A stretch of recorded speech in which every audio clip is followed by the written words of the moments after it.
Sidang kasus Subang yang menewaskan anak dan ibu, Tuti Suhartini dan Amalia Mustika Ratu, digelar di Pengadilan Negeri Subang dengan agenda pembelaan terdakwa Yosep Hidayah, Selasa, 16 Juli 2024. Dalam sidang pembacaan pleido tersebut, terdakwa Yosep Hidayah membantah semua tuduhan dan tuntutan jaksa yang tidak sesuai dengan fakta persidangan. Dalam pleidoinya, Yosep Hidayah menegaskan dirinya tidak pernah membunuh anak dan istrinya. Dua juga menegaskan tidak pernah memerintah apapun kepada Danu dalam tragedi pembunuhan yang menimpa anak dan istrinya tersebut. Saya menolak semua tuduhan dari Danu dan seluruhnya. Saya anggap itu fitnah yang keji serta rekayasa yang dilakukan oleh penyidik.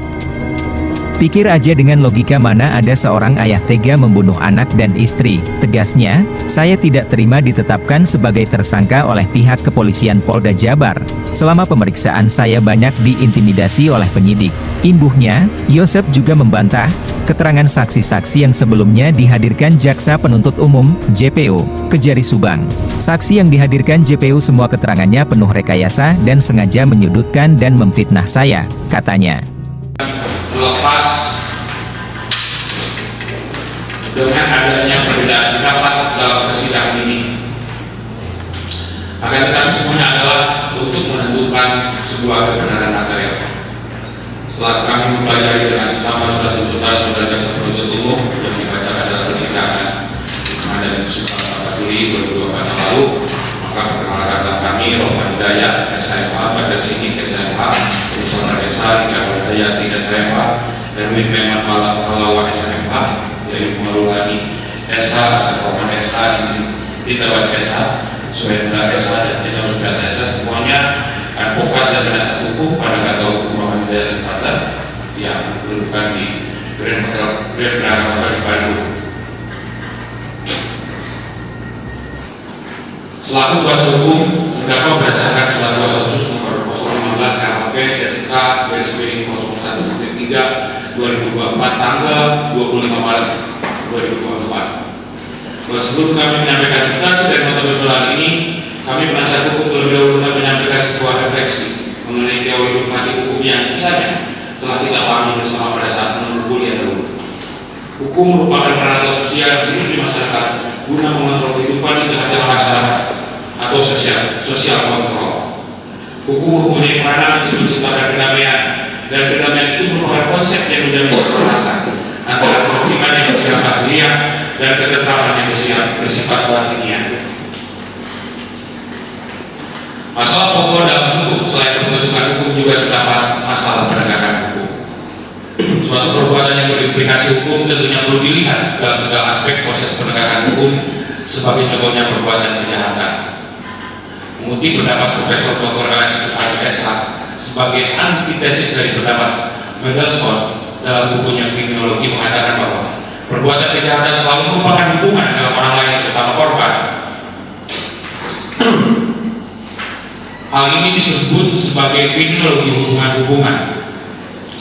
Dalam etiologi kriminal, maka bukan saja ciri-ciri pelaku yang dipelajari, akan tetapi juga ciri-ciri korban.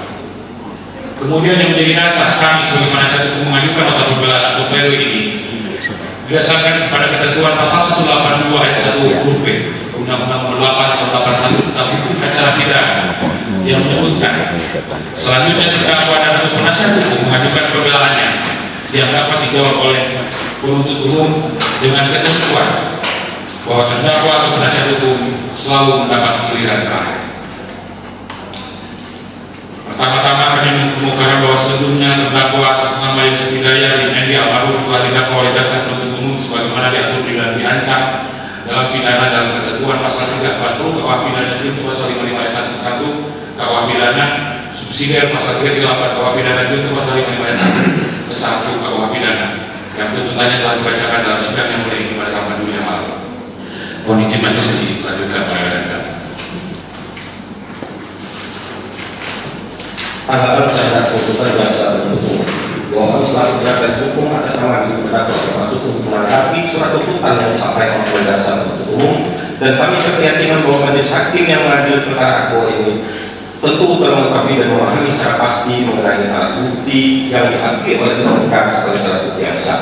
Menurut Profesor Edi C.S. Fiaris dalam bukunya Teori dan Hukum Pembuktian terbit Erlangga tahun 2002 menjelaskan bahwa hukum pembuktian sebagai ketentuan mengenai pembuktian yang meliputi alat bukti, barang bukti, cara mengumpulkan dan memperoleh bukti sampai pada penyampaian bukti di pengadilan, serta kekuatan pembuktian dan bahan pembuktian.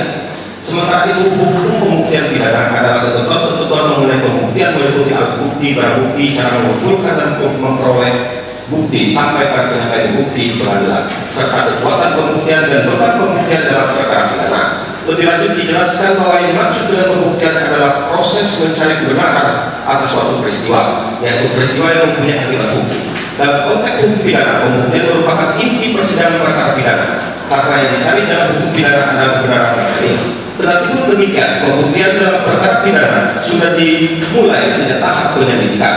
Dalam tahap ini sudah terjadi pembuktian dengan cara penyidik mencari barang bukti maksudnya guna membuat terang suatu tindak pidana serta menentukan atau menemukan tersangkanya. Dengan demikian dapat dimengerti bahwa pembuktian dilihat dari perspektif hukum acara pidana, yakni ketentuan yang membatasi sidang pengadilan dalam usaha mencari dan mempertahankan kebenaran baik oleh hakim, penuntut umum, terdakwa maupun penasihat hukum. Semuanya terikat pada ketentuan dan tata cara serta penilaian alat bukti yang ditentukan oleh undang-undang. Tidak dibenarkan untuk melakukan yang leluasa sendiri dalam penilaian alat bukti dan tidak boleh bertentangan dengan undang-undang yang berlaku. Lebih lanjut, Profesor Edi C.S. Fiaris dalam bukunya Teori dan Hukum Pembuktian menjelaskan pula bahwa hal yang fundamental terkait dengan pembuktian yaitu sebagai berikut: 1. Bukti harus dilakukan dengan sengketa atau perkara yang sedang diproses. Artinya bukti tersebut berkaitan dengan fakta-fakta